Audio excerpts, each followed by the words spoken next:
अस्सलाम वालेकुम वरहमतुल्लाहि वबरकातुहू।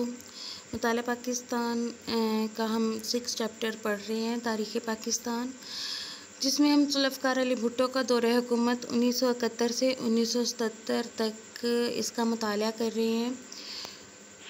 आज का लेक्चर शुरू करने से पहले जो हमने इससे पहले पढ़ा है इसके बारे में उस पर एक नज़र डालते हैं। जुल्फ़िकार अली भुट्टो ने जो सनतें थीं और जो तालीमी अदारे थे, जो प्राइवेट तालीमी अदारे थे, तिजारत को कौमी तहवील में ले लिया था। उनका इन चीज़ों को कमियाने का जो फ़ैसला था उन्होंने सिर्फ़ इसी वजह से किया था ताकि जो मज़दूर तबका है, जो तालीमी अदारों में, प्राइवेट तालीमी अदारों में जो असातिज़ा कराम हैं, जो कम तनख्वाहों पर पढ़ा रहे थे, उनका जो निज़ाम ज़िंदगी है उन्हें बेहतर बनाने के लिए, उनका मुस्तक़बिल बेहतर बनाने के लिए ये कुछ ऐसे इक़दामात किए जाएँ जिनसे उन्हें जॉब प्रोटेक्शन भी मिले और उन्हें एक अच्छे मुस्तक़बिल की गारंटी भी मिले। इस वजह से उन्होंने सनअत को, जो प्राइवेट तालीमी अदारे थे उन्हें, और तिजारत को कौमी तहवील में ले लिया था। ये जुल्फ़िकार अली भुट्टो का एक बहुत बड़ा कदम था कि उनसे पहले पाकिस्तान में किसी भी हुकूमत ने इस तबके के बारे में नहीं सोचा था और ना ही इनके लिए कोई वाज़ेह पॉलिसी बनाई गई थी। जो इससे पहले मज़दूर तबका था और जो मिल मालिकान थे उनके दरमियान में कशमकश हमेशा जारी रहती थी, हड़तालें होती थी जिसका असर सनतों पर पड़ता था, पैदावार पर पड़ता था और जो मुल्क की मईशत थी वो खसारे में जा रही थी। इसकी एक दूसरी वजह ये भी थी कि जो सनतों पर 22 ख़ानदानों का कब्ज़ा था, जो ज़राअत पर जागीरदारों का, वडेरों का कब्ज़ा था, उनका कब्ज़ा ख़त्म किया जाए और जो यहाँ पर काम करने वाले लोग हैं, जो ज़मीनों पर काम करने वाले मज़ारे हैं, जो सनतों में काम करने वाले मज़दूर हैं, उनको भी एक बेहतर मुस्तक़बिल मुहैया किया जा सके। तो क्योंकि जुल्फ़िकार अली भुट्टो को कायदे अवाम भी कहा जाता है, वो इस वजह से कि वो एक अवामी लहजे में बात करने वाले लीडर थे। वो अवाम के दुख दर्द को समझते थे, वो गरीबों के साथ बिल्कुल ऐसे मेल जोल रखते थे जैसे कि वो उन्हीं में से हों। तो इस वजह से जो उन्हें कायदे अवाम भी कहा जाता है और उनकी इन्हीं पॉलिसियों की वजह से जो गरीब अवाम थी उन्होंने उनका भरपूर साथ दिया, चौक दर चौक उनके गिर्द जमा हुए और भुट्टो जो थे वो एक अजीम लीडर के तौर पर सामने आए। जुल्फ़िकार अली भुट्टो के जो अहम इक़दामात थे उनमें जो एक सबसे अहम और बड़ा कदम था वो 1973 का आइन था। इससे पहले मुल्क में 2 आइन जो थे वो नाफिज़ हो चुके थे, एक 1956 का आइन और एक 1962 का आइन। जो 1956 का आइन था वो एक पार्लिमानी हुकूमत ने दिया था, एक जमहूरी जो हुकूमत थी उसने दिया था। जो तब वज़ीर आज़म जो थे वो लियाक़त अली ख़ान थे, जिन्होंने ये जो आइन था वो पेश किया था 1956 का। लेकिन उसके बाद ये आइन बहुत कम अरसा रहा। 1958 में मोहम्मद अयूब ख़ान ने, जनरल मोहम्मद अयूब ख़ान ने मार्शल लॉ लगा दिया कि जो रहनुमा हैं, जो यहाँ के लीडर हैं, जो मुंतखब लोग हैं, वो अपने काम ईमानदारी से नहीं कर रहे। मुल्क जो है वो वैसा नहीं चल रहा जैसा कि इसे होना चाहिए। तो इस वजह से उसने यहाँ पर मार्शल लॉ लगा दिया। मार्शल लॉ लगाने का बुनियादी मकसद ये होता है कि अगर आप ये देखें कि मुल्क में कशमकश की सूरत हाल कायम है या फिर कुछ ऐसे सूरत हाल बन गई है जिसमें फ़ौज को फ़ौज की दखल अंदाज़ी जो है वो ज़रूरी हो गई है। तो ये फ़ौज यहाँ पर मुल्क में फिर मार्शल लॉ लगा देती है, जिसे कि जो कि एक आर्ज़ी तौर पर होता है, और ये मार्शल लॉ एडमिनिस्ट्रेटर की ये ज़िम्मेदारी होती है कि वो 90 दिनों के अंदर या फिर कोई भी ऐसे वो डेट दें कि इतने अरसे में हम इंतखाबात करवा देंगे और दोबारा से जमहूरियत का तसलसल यहाँ पर कायम हो जाएगा मुल्क में।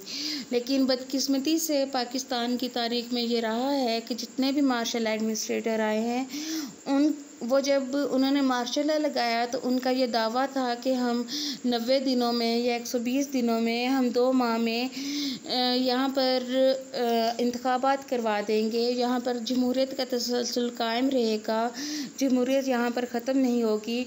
लेकिन उसके बाद उन्होंने ख़ुद को सदर मनवाने और बनाने के लिए इक़दामात शुरू कर दिए और मुल्क की बागडोर खुद संभाली। यही कुछ जनरल मोहम्मद अयूब खान ने भी किया था कि उन्होंने ख़ुद को सदर बनाया और मुल्क की बागडोर संभाली, और फिर एक ऐसा आइन तैयार किया जो कि उनके इस सदारती निज़ाम को तहफ़्फ़ुज़ दे सके, क्योंकि इससे पहले जो आइन था वो जमहूरी हुकूमत ने दिया था, एक पार्लिमानी हुकूमत ने दिया था, जिसमें जो 2 ऐवान हैं वो काम करते थे।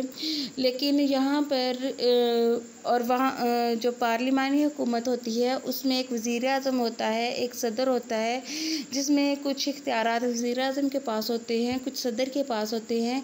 लेकिन जब जनरल मोहम्मद अयूब खान ने ख़ुद को सदर बनाया तो ये किस तरह मुमकिन था कि वो इख्तियारात जो हैं वो वज़ीर-ए-आज़म को दे देता, इस वजह से, और ना ही ऐसा कोई ओहदा रखा गया था। सदर जो था वही अलामत था हुकूमत की, और हुकूमत की बागडोर जो थी वो सारी की सारी सदर के हाथ में थी, तमाम इख्तियारात उसके पास थे। तो फिर उसने एक आइन भी ऐसा बनाया जो कि एक सदारती आइन था।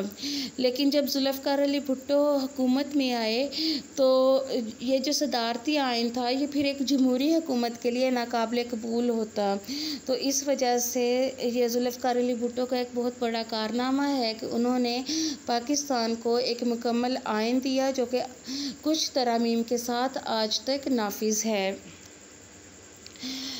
हम इस आइन का देखते हैं कि इस आइन में क्या क्या चीज़ें शामिल की गई हैं। सबसे पहले इफ्तिताहिया होता है। इफ्तिताहिये से मुराद ये है कि आइन, आप लोगों ने अपनी किताबों पर भी देखा होगा कि आपकी बुक शुरू होने से पहले कुछ पेश नज़र या फिर इफ्तिताहिया के तौर पर कोई कुछ लिखा जाता है, तो आइन का भी इसी तरह इफ्तिताहिया था। जो करारदाद मकासद थी ये आइन के इफ्तिताहिये में ये शामिल है, जबकि और ये करारदाद मकासद 1956 और 1962 के आइन में भी ये शामिल रही, उसी तरह ये 1973 के आइन में भी शामिल है।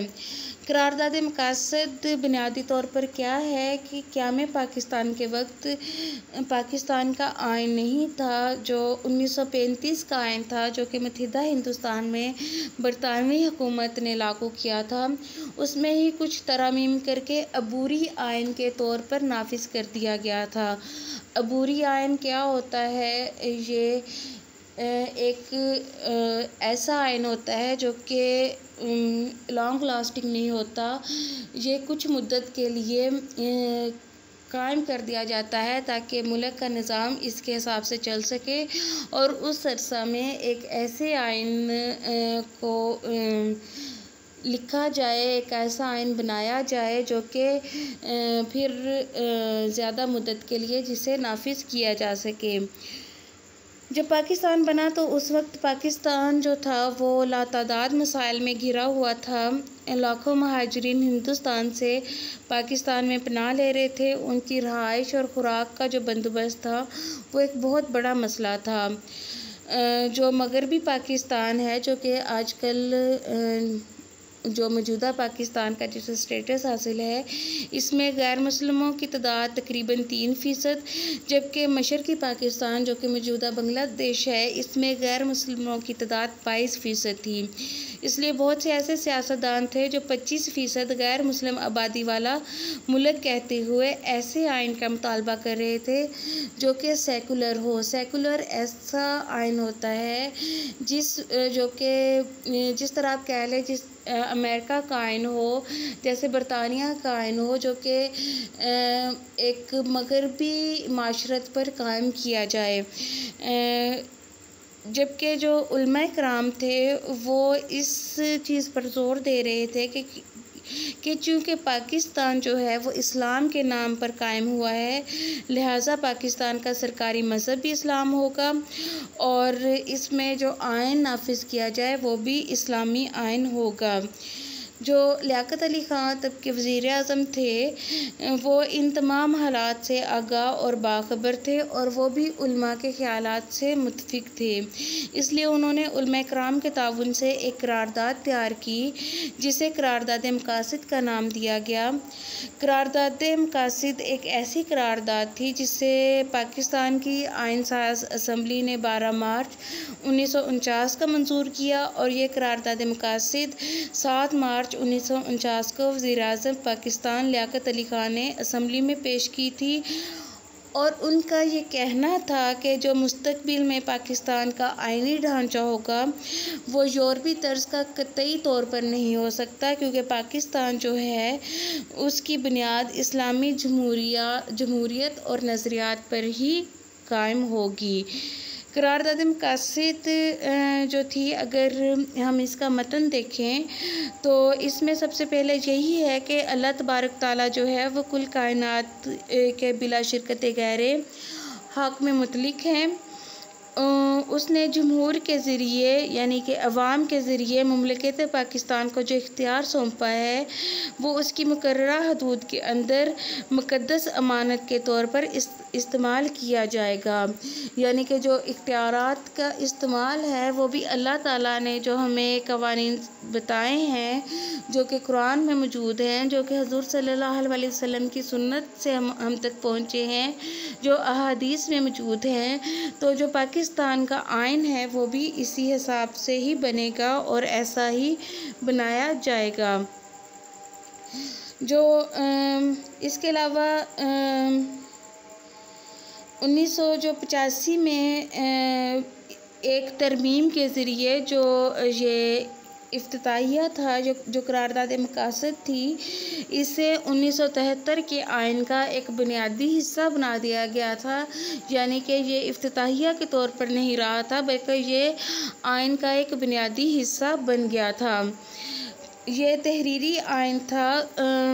जो पाकिस्तान का आइन है वो तहरीरी है, वो लिखा हुआ है, हम उसे पढ़ सकते हैं। ये कोई ऐसी चीज़ नहीं है जो कि सिर्फ़ ज़बानी तौर पर बताई जाए, जो सीना ब सीना मुंतकिल हो, बल्कि ये तहरीरी तौर पर हमारे पास मौजूद है।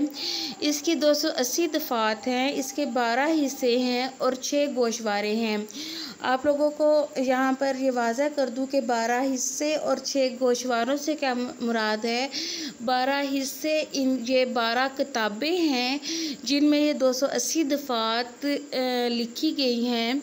यानी कि एक किताब में कुछ दफ़ात, फिर दूसरी में कुछ दफ़ात, फिर तीसरी में कुछ दफ़ात, इन्हें तकसीम करके लिखा गया है और ये 12 किताबें हैं। अगर हम इनकी आप लोगों ने देखा होगा कि अमूमन जब आप लोग नंबरिंग देते हैं, हम कोई जूस बनाते हैं तो हम उसकी नंबरिंग देते हैं 1 और 2 के हिसाब से। तो ये जो नंबरिंग होती है ये यहाँ पर गोशवारों की सूरत में हमारे सामने है इस आइन में कि ये 12 किताबें जो कि जिन्हें वालियम कहा जाता है, यानी कि पाकिस्तान का जो आइन है उसके 12 वालियम हैं और ये वॉल्यूम 1 और वॉल्यूम 2 के नाम से एक गोशवारा बना है, फिर वॉल्यूम 1 और वॉल्यूम 2 या फिर वॉल्यूम 3 और वॉल्यूम 4, इस तरह इसके 6 गोशवारे हैं और ये 12 किताबों पर 12 हिस्सों पर मुश्तमिल है, जिनमें 280 दफ़ात जो हैं वो लिखी गई हैं। वफाकी आइन है। वफाक का आपको बता दूं कि वफाक क्या होता है। ये मरकज़ होता है किसी भी मुल्क का।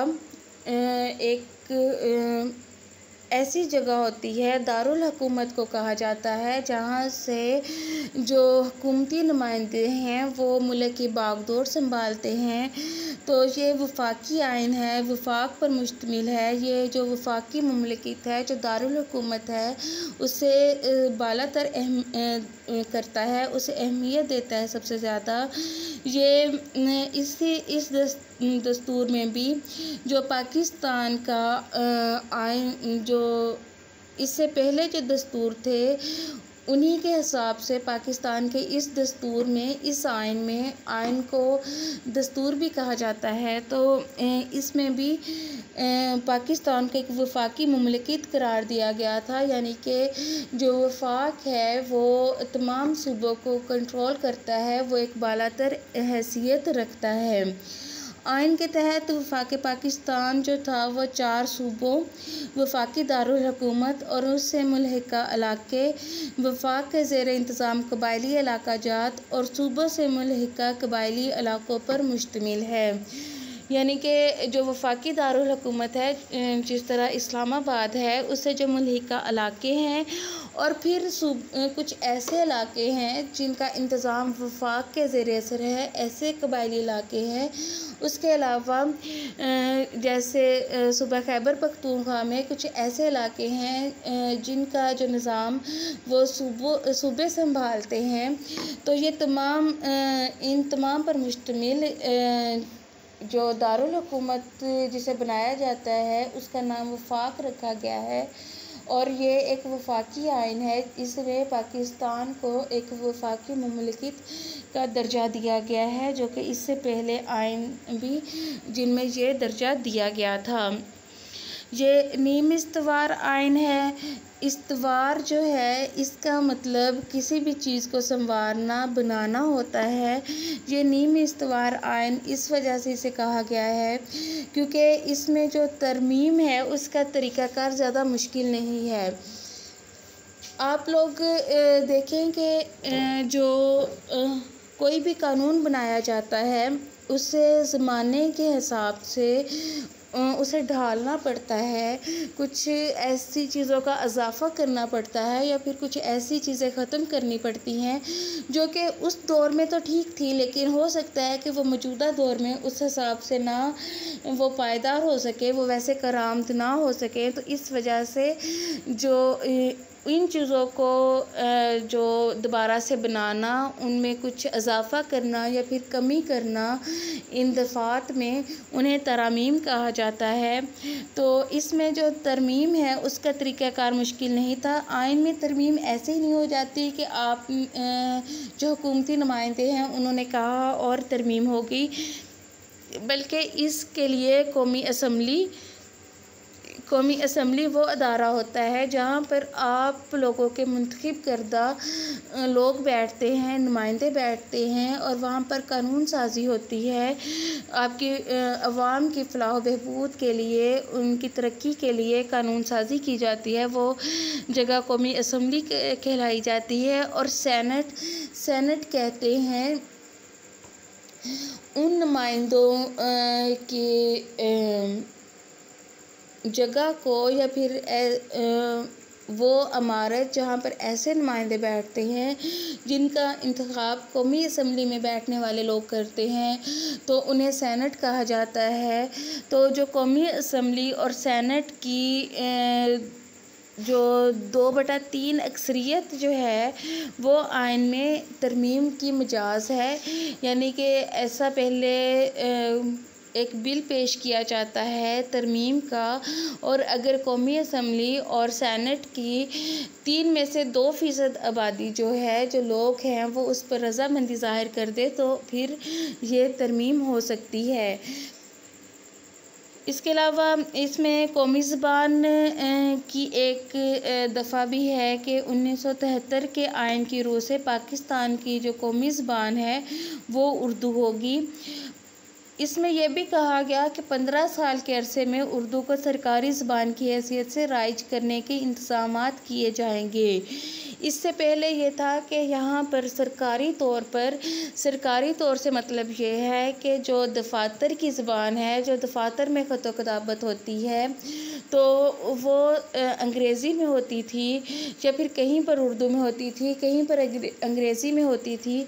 तो ये तमाम ज़ाहिर है ये पूरे मुल्क में इसे राइज करना था, तमाम दफ्तरों में इसे राइज करना था और इसे एक लंबा अरसा दरकार था इस पूरे निज़ाम को दोबारा से सेट करने का। तो इस वजह से इसे 15 साल के अरसे का जो टाइम पीरियड इसे दिया गया था कि 15 सालों में इससे ऐसे इंतज़ामात किए जाएं, मुकम्मल किए जाएं कि उर्दू को सरकारी ज़ुबान के तौर पर राइज किया जा सके। लेकिन बदकिस्मती से हमारे हालात आज भी वही हैं कि दफ्तरों में कहीं पर उर्दू ज़ुबान चल रही है और कहीं पर हम अंग्रेज़ी ज़ुबान में ख़त व किताबत करते हैं और तमाम काम जो है वो अंग्रेज़ी ज़ुबान में ही किया जाता है। इस्लामी आइन था क्योंकि जो पाकिस्तान है वो कायम ही इस्लाम के नाम पर हुआ है। जो इस्लामी निज़ाम है उसे ही नाफिज करने के लिए मुसलमानों को एक ऐसे की तज़मीन की ज़रूरत महसूस हुई थी। तो इस वजह से ये कैसे हो सकता है कि जब पाकिस्तान का दस्तूर बनाया जाए, जब पाकिस्तान का आइन बनाया जाए जो कि जिसकी वजह से आगे कानून साजी हो सके, तो हम उसमें इस्लामी निज़ाम को अहमियत ना दें, ये एक इस्लामी आइन ना हो। पाकिस्तान के आइन में मुमलिकत का जो सरकारी मज़हब था वह इस्लाम को ही करार दिया गया। सदर और वज़ीर आज़म के लिए मुसलमान होना ज़रूरी है। पाकिस्तान का मुकम्मल नाम इस्लामी जमहूरियत पाकिस्तान रखा गया, यानी कि ये इस्लामी जमहूरियत पाकिस्तान, ये पाकिस्तान जो है वो इस्लामी निज़ाम पर कायम है। और जमहूरियत इस वजह से कि यहाँ पर जमहूरियत कायम है, यहाँ पर अक्सरियत की हुकूमत है, मुसलमानों की हुकूमत है, ऐसे नुमाइंदों की हुकूमत है जो वोट के ज़रिए से मुंतखब होते हैं।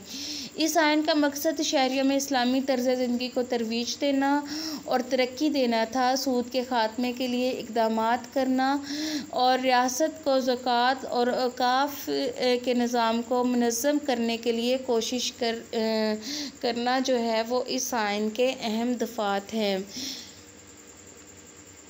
आज़ाद और ख़ुद मुख्तार अदलिया 1973 के आइन में आज़ाद अदलिया की ज़मानत फ़राहम की गई, क्योंकि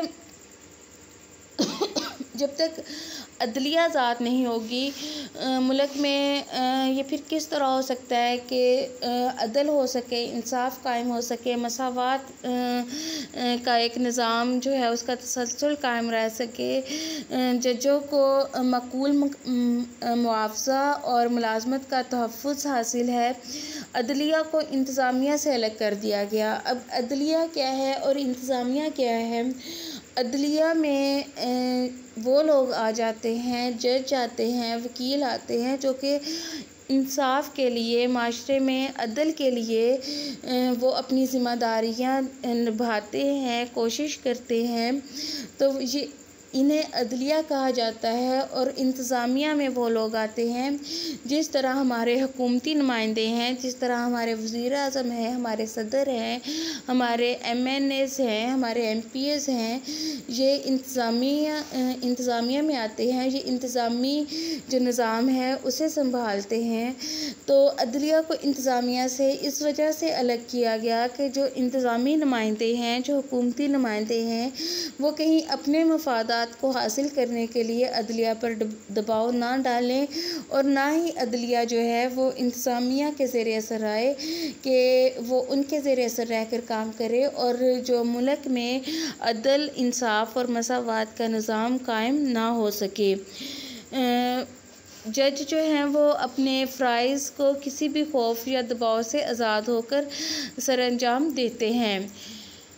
पार्लिमानी आइन है ये जो 1973 का आइन है, ये एक पार्लिमानी आइन है। पार्लिमानी आइन ये होता है कि जहाँ पर पार्लियामेंट को अहमियत दी जाती है। पार्लियामेंट एक ऐसा अदारा होता है, ये एक कानून साज अदारा है जो कि 2 ईवानों पर मुश्तमिल होता है, एक ऐवान बाला और एक ऐवान ज़ेरी। आप लोगों को पहले बता चुकी हूँ कि ऐवान बाला जो है ये कौमी असम्बली के नाम से जाना जाता है। इसमें हुकूमती नुमाइंदे होते हैं कौमी असम्बली में, और ये वो नुमाइंदे होते हैं जो कि आप लोगों ने जिनका इंतखाब वोट के ज़रिए किया होता है। ऐवान ज़ेरी को सेनेट के नाम से जाना जाता है, जिसमें वो नुमाइंदे होते हैं जिनका इंतखाब कौमी असम्बली में बैठने वाले नुमाइंदे करते हैं। तो ये जो कौमी असम्बली और सेनेट जो है ये मिलकर पार्लियामेंट को मजबूत बनाते हैं, एक पार्लिमानी निज़ाम बनाते हैं। और जो 1973 का आइन था वो एक पार्लिमानी आइन था। इसके तहत कौमी असम्बली की मियाद जो है वो 5 साल मुकर्रर की गई है। आप लोगों के इल्म में है कि जो वोटिंग का अमल होता है वो 5 साल के बाद होता है, और तब ये असम्बलियाँ जो हैं वो तहलील कर दी जाती हैं, ख़त्म कर दी जाती हैं, और फिर ये एक इलेक्शन होते हैं और उसके बाद दोबारा से 5 साल की मुद्दत के लिए ये असम्बलियाँ बनती हैं। मुल्क में पार्लिमानी निज़ाम राइज किया गया। मुल्क का जो सरबराह है वो सदर और हुकूमत का सरबराह वज़ीर आज़म होता है। सदर को कौमी असम्बली, सेनेट और 4 सूबाई असम्बलियाँ मुंतखब करती हैं। जो पार्लियामेंट होती है जिसके 2 ऐवान होते हैं जो कौमी असम्बली और सेनेट पर मुश्तमिल होते हैं, ये तो वो लोग हैं जो वफाक में बैठते हैं, जो दारुल हुकूमत में बैठकर कानून साजी करते हैं। उसके अलावा जो सूबों की भी असम्बलियाँ होती हैं, सूबाई असम्बलियाँ होती हैं, जो इख्तियारात सूबों को दिए जाते हैं उनके हिसाब से कानून साजी करती हैं। तो जो सदर का इंतखाब है वो कौमी असम्बली, सेनेट और 4 सूबाई असम्बलियाँ करती हैं, जबकि वज़ीर आज़म का इंतखाब कौमी असम्बली की अक्सरियत से अमल में आता है। यानी कि जो कौमी असम्बली में नुमाइंदे बैठे होते हैं उनमें जो अक्सरियती जिसके तरफ वोट दे दे फिर वो वज़ीर आज़म बन जाता है। आइन की बालादस्ती अगर कोई शख्स मौजूदा आइन को गैर आइनी तरीके से तोड़ेगा, यानी कि आइन के मुताबिक जो कानून बनाए जाते हैं उनकी पासदारी नहीं करेगा, तो यूँ उस पर संगीन गद्दारी का इल्ज़ाम मुकदमा चलाया जाएगा और उसे सज़ा दी जाएगी। आइनी अदारे 1973 के आइन में मरकज़ी और सूबाई मफादात और मामलात के तहफ़्फ़ुज़ के लिए आइन ने कई अदारे भी तश्कील दिए हैं, जैसे कि मुश्तरका मफादात की कौंसिल, कौमी इक़्तिसादी कौंसिल, कौमी मालियाती कमीशन, इलेक्शन कमीशन और वफाकी मुहतसिब वगैरह। ये अदारे आइन की हदूद के अंदर रहकर अपने फ़राइज़ को सरअंजाम देते हैं और मुल्की मफादात को मुक़द्दम रखते हैं। 2 ऐवानी मकनना है। आप लोगों को पहले भी बता चुकी हूँ कि पार्लियामेंट होती है जिसके 2 ऐवान होते हैं, एक ऐवान बाला जिसे सेनेट कहा जाता है और दूसरा ऐवान ज़ेरी जिसे कौमी असम्बली कहा जाता है। कौमी असम्बली में वो लोग होते हैं जो हुकूमती नुमाइंदे होते हैं, जो कि हुकूमती तौर पर जिनका इंतखाब जो है वो अवाम अपने वोट के ज़रिए करते हैं।